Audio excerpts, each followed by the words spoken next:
Quando abril chegou, o protagonista finalmente entrou na faculdade. Depois de 3 longos anos em uma escola só para garotos, ele finalmente está aqui. E seu objetivo é um só. Ele fará de tudo para conseguir uma namorada. Ele está tão animado que consegue até sentir o cheiro das garotas no ar. Provavelmente.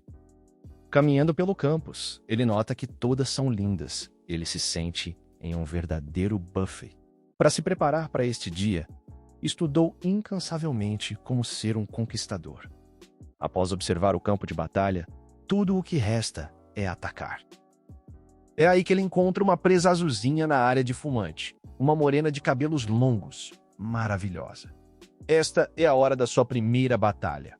Passo 1. Pediu o isqueiro emprestado. Ele se aproxima e pergunta se ela teria fogo.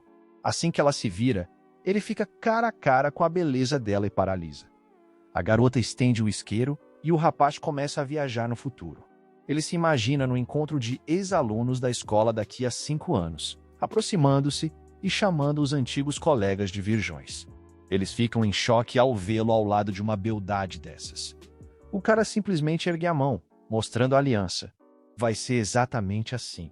Se essa garota aceitar ser sua namorada, ele já pode morrer feliz. A garota apenas o encara, sem entender a falta de reação. Ela pergunta se ele não precisa mais do isqueiro, e ele rapidamente volta à realidade. Ele precisa se acalmar. Afinal, treinou como fumar várias vezes no espelho. Só precisa acreditar em si mesmo. Enquanto põe o cigarro na boca, ele pergunta se ela também estuda ali. A garota responde que já está se formando, o que significa que ela é sua senpai. Tentando acender o cigarro, ele menciona que acabou de entrar e ainda não fez nenhuma amizade. Mas estranha que o cigarro não acende. O desespero começa a bater. Ele acaba confessando que não tem ninguém com quem conversar e que é bem solitário, por mais que tivesse amigos na antiga escola. Agora, o pânico é total. Não está saindo fumaça. Então ela com certeza vai notar que ele não sabe fumar. É quando a garota puxa o cigarro da boca dele, avisando que estava do lado errado. Ele sente como se sua alma saísse do corpo. Ela está muito perto e é extremamente cheirosa. Ela o alerta para não exagerar na sua estreia como universitário. Afinal, fumar é um vício caro. Isso o pega de surpresa. O garoto tenta disfarçar, dizendo que obviamente sabia o lado certo e estava apenas brincando e pensar que ela caiu tão facilmente. Mas a garota simplesmente faz um sinal para ele ficar quieto. Ela avisa que se ele continuar falando tanto, vai acabar revelando o que não quer. E ainda o chama de virgem, completamente de graça. Ela passa por ele se despedindo e o parabeniza por entrar na faculdade. O garoto fica ali parado em choque total. Ele se pergunta o que foi aquilo e se foi descoberto. Tinha certeza de que ela era mais nova que ele. Desse jeito ele vai acabar derrotado no campo de batalha. Porém, ele decide que não vai desistir, até que ela se apaixone por ele. Só então ele nota que ainda está com o isqueiro dela. Corta para a senpai. Ela põe a mão no bolso e percebe que esqueceu de pegar o isqueiro de volta. Ela deduz que ele provavelmente veio de uma escola só de garotos, uma escola boa, e que ele devia ser do clube de beisebol. Aposta até que os pais dele são gente boa.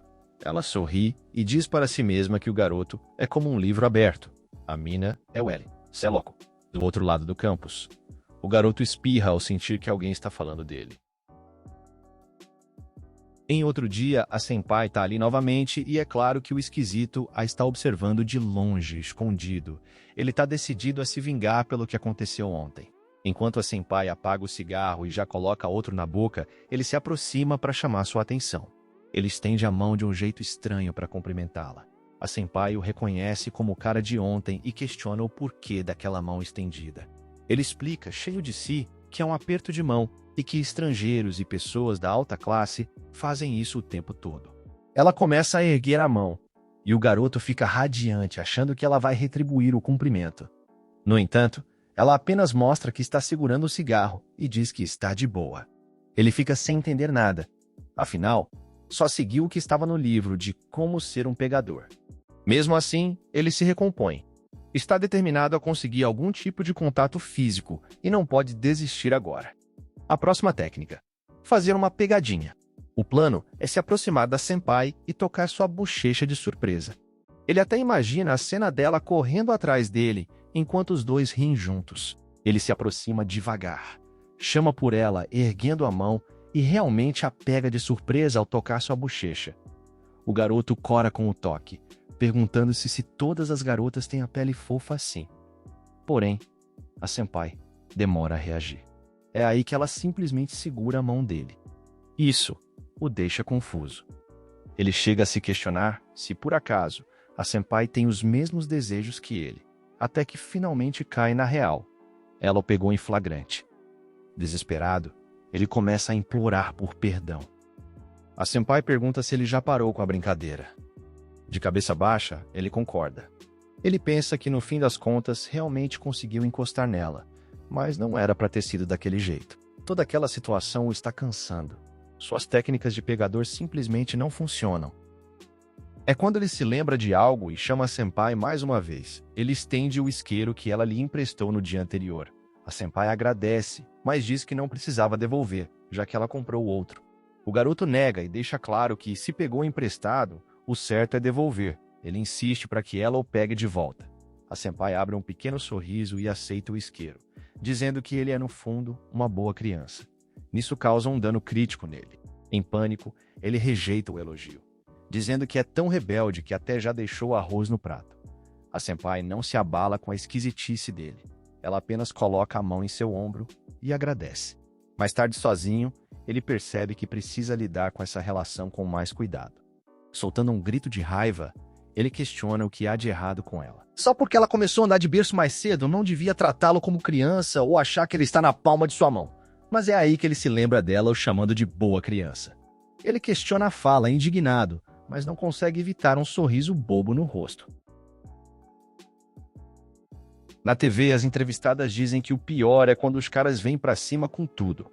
É bem melhor quando chegam normalmente, na verdade, quando o homem parece cabisbaixo, ela até pergunta o que aconteceu.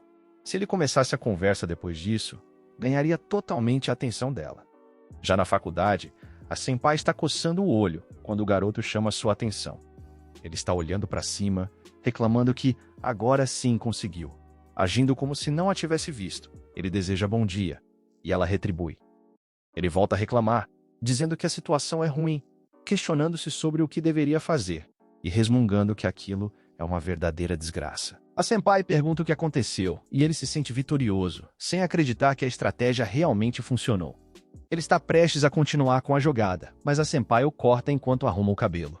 Ela questiona se é exatamente isso que ele quer que ela pergunte. Já que ele está sendo tão manhoso, ela não vê problema em questionar.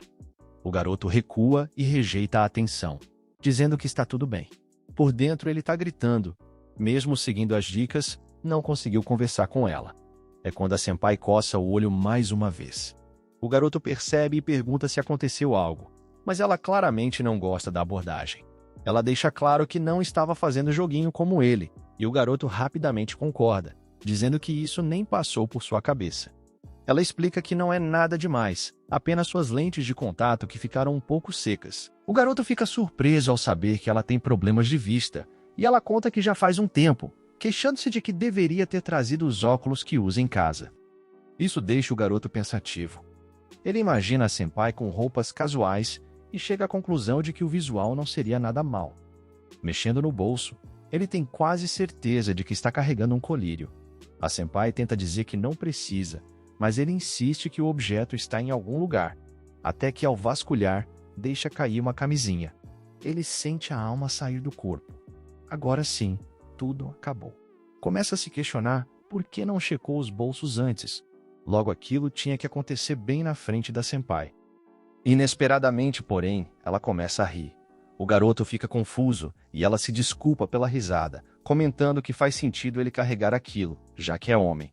Ele pergunta se ela não acha a situação nojenta, mas a senpai, confusa, questiona por que deveria. Enquanto pega o objeto do chão, ela diz que aquilo é muito importante quando necessário e que é bom estar preparado para essas coisas. É bem melhor do que ser um tolo que se acha superior aos outros e não se previne. Essas palavras tocam o garoto. Contudo, a senpai deixa claro que o conselho só vale para quando ele encontrar alguém de quem realmente goste. Enquanto a vê partir, o garoto pensa que a senpai consegue fazer até essas coisas parecerem elegantes. Em seu quarto, o garoto reclama que nada está dando certo. Ele não sabe o que fazer para a garota ficar na dele. Mesmo já tendo tentado todas as táticas que conhece, fica se perguntando se está fazendo algo errado. De qualquer forma, ele precisa ao menos conseguir um encontro, pois tem certeza de que conseguirá impressioná-la se saírem juntos. Caso contrário, terá que se contentar com esses pequenos minutos de conversa de sempre. É só então que ele se toca de que nem sequer tentou chamá-la para sair ainda. A cena corta para Senpai fazendo o de sempre. Quando ele chega chamando sua atenção e pergunta animado se ela gosta de filmes. Sem entender muito bem, ela diz que gosta de forma normal, mas não chega a ser uma super fã. O garoto, então, mostra 2 ingressos que tinha, deixando-a confusa. Ele admite que também gosta de cinema e queria ver a produção, mas acabou comprando 2 ingressos por acidente. Assim, já que ela também gosta, talvez pudessem assistir juntos. A senpai, porém, o corta dizendo que já assistiu a esse filme, o que o deixa sem reação. Ele pergunta para confirmar, e ela repete que já ouviu. Ele tenta insistir, argumentando que dizem por aí que assistir a um filme de novo é uma experiência totalmente nova, mas a senpai não quer revê-lo tanto assim. Ela sugere que ele vá com outra pessoa, e os dois ficam em um silêncio constrangedor. Como ele não se mexe, a senpai comenta que ele não parece saber o significado de normal, e ele concorda. Tentando mais uma vez, o garoto a convida para beber, mas ela nega, admitindo que é fraca para bebidas. Isso o faz imaginar a senpai bêbada, o que lhe dá forças para insistir, prometendo que não faria nada.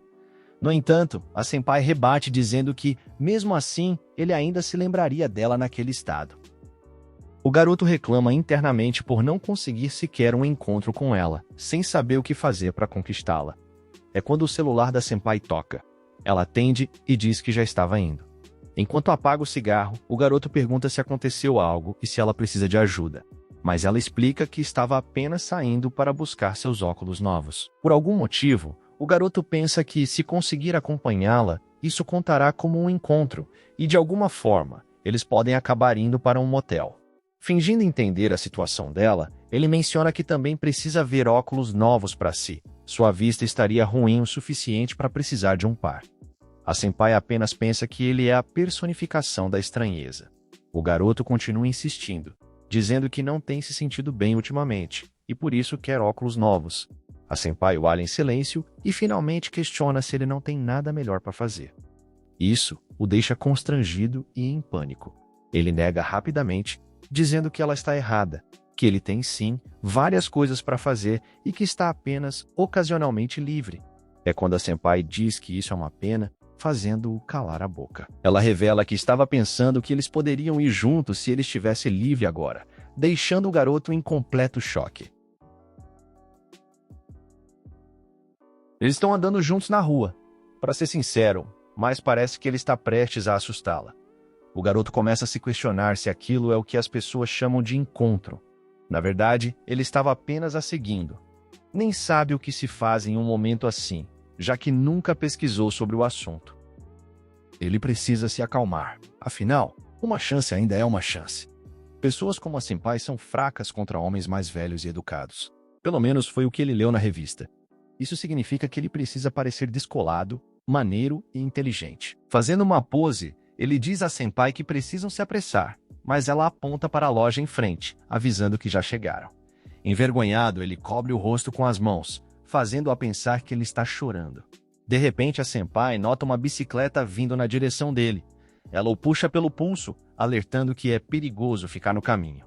O garoto pensa que era exatamente isso que ele queria ter feito com ela, e a senpai, por sua vez, sabe perfeitamente que esse era o plano dele. Já dentro da loja, a senpai anuncia que veio buscar seus óculos, e o atendente pede que ela aguarde um momento. Enquanto o garoto olha ao redor, ele a ouve pedindo para experimentar um par e se encarando no espelho. Ela pergunta se ficou estranho, e ele grita em resposta, dizendo que ficou ótimo, o que a faz reclamar do escândalo. A senpai pergunta se ele também não precisa de óculos, mas, esquecendo-se da própria mentira, o garoto afirma que sua vista é perfeita. É claro que ela já sabia disso. Ele decide pegar um par de óculos e pergunta como ficou, mas a senpai o encara com uma profunda expressão de desgosto, fazendo-o devolver o acessório em silêncio. A senpai entrega os óculos ao atendente, que pede um momento para embalá-los. Animado, o garoto pergunta o que ela vai fazer agora, E a senpai responde secamente que vai para casa. Ele fica cabisbaixa. Suspirando, ela pergunta se ele quer passar em uma cafeteria. A animação dele volta na hora, agindo como se estivesse apenas fazendo o favor de acompanhá-la, já que ela não tem outros planos. Ele sugere o Starbucks ou algum outro lugar. Mas, após pensar um pouco, a senpai sugere a cafeteria onde trabalha em meio período. Ele percebe que não tem motivos para recusar. A cena corta e eles já estão lá.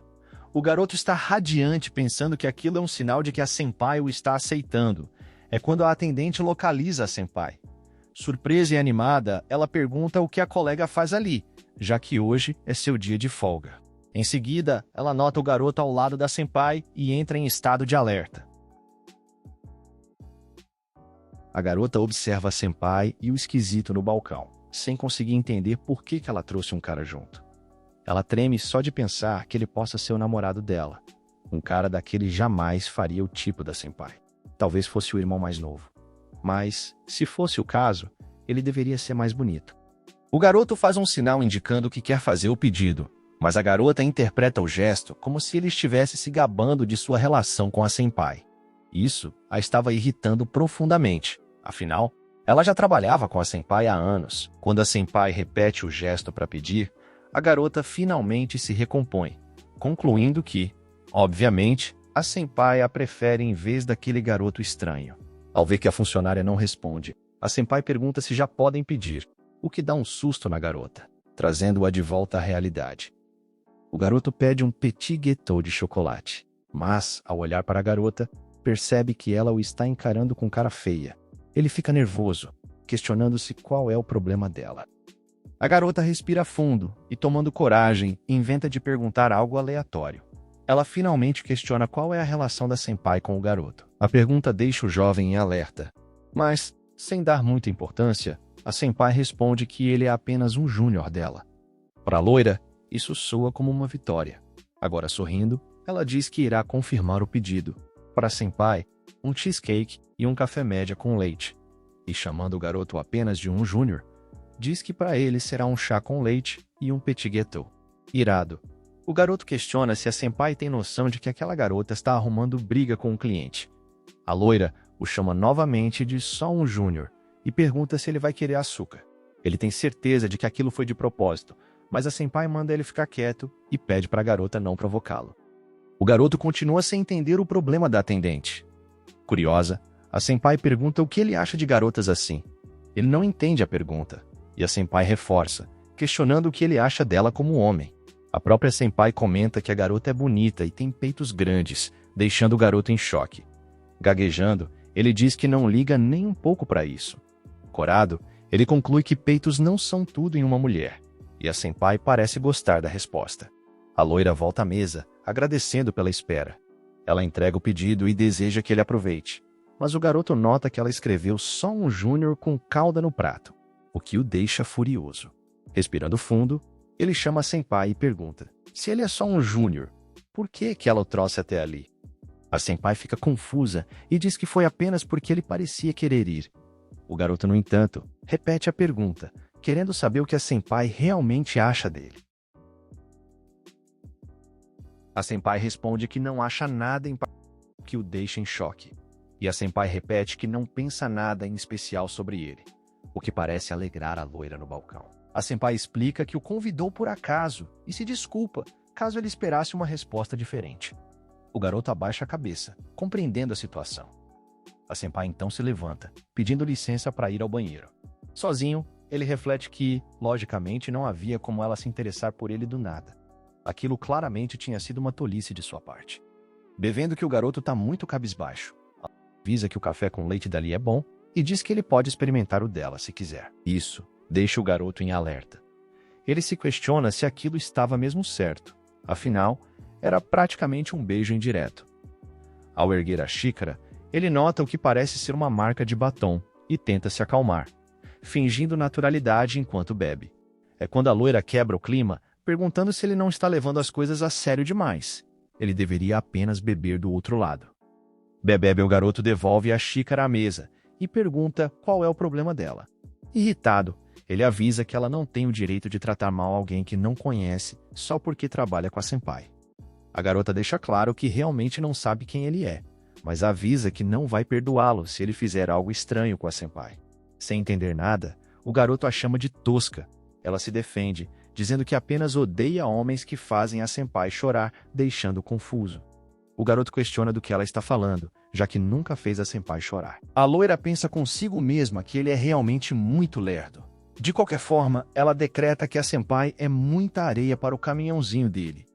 O garoto, achando-a uma tosca, pergunta se ela está com ciúmes só porque ele ia experimentar o café da senpai.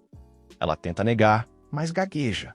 Para provocá-la ainda mais, o garoto comenta que a senpai estava muito bonita usando óculos mais cedo, o que a deixa em choque. Em tom sarcástico, ele pergunta se ela ficou frustrada, decretando sua vitória. A garota pensa um pouco e tem uma ideia. Com um ar de superioridade, ela diz que quando se trabalha junto, às vezes as pessoas se trocam no mesmo lugar, desferindo um dano crítico no garoto. Ela comenta que nunca imaginou que a senpai teria uma marquinha num lugar daqueles. Provocando, ela pergunta se ele quer saber onde é. Engolindo em seco, o garoto garante que ficará de boca fechada se ela contar, mas a garota sorri e se nega a falar. Enquanto os dois continuam discutindo lá no banheiro, a senpai pensa em como eles são barulhentos. Ela olha para o próprio reflexo no espelho, lembrando-se da pergunta do garoto. Ao fechar a torneira, ela repete para si mesma que foi apenas o acaso. No entanto, enquanto cora, ela se pergunta se realmente foi só isso. Quero mandar um salve especial para os membros do canal. @cauantenório64, @lucasbernardo9030, @code42, @fuxian589, @otakousfd00, @botecofx2, @diogogost312. E se você quiser ajudar o canal, mas não pode virar membro, é só dar like, comentar e se inscrever que já ajuda demais. Muito obrigado e até a próxima.